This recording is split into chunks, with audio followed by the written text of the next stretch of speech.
I can't tell you how many times I've heard people over the years say things to me like, looks like you're winning big, you should probably quit before you give it back. Frankly, they just don't understand how poker works and are often the same people who have huge losses and book very small wins.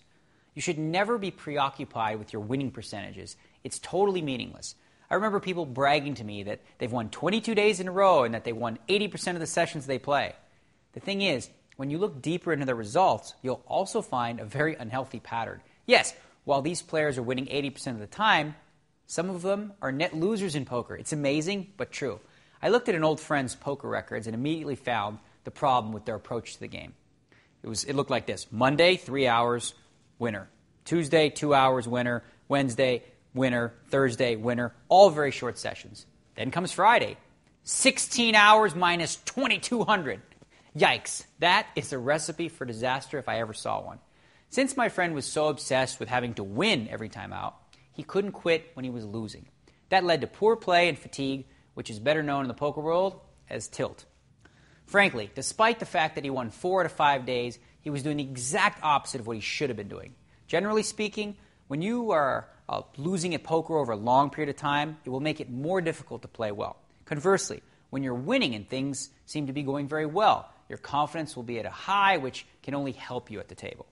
As a general rule, your winning sessions should be longer than your losing sessions. About 90% of the poker players in the world share this common problem, and it's often their biggest downfall. The good news is that there's an easy fix. Before you even sit down at a table, decide then how long you'll play for. So, for example, if you show up at 6 p.m. and decide to play 6 hours, then you should quit at midnight regardless of your result. That will help you shift the focus from wins and losses to putting in quality hours at the table when your mind is alert. When I started playing professionally, I put myself on a very strict schedule.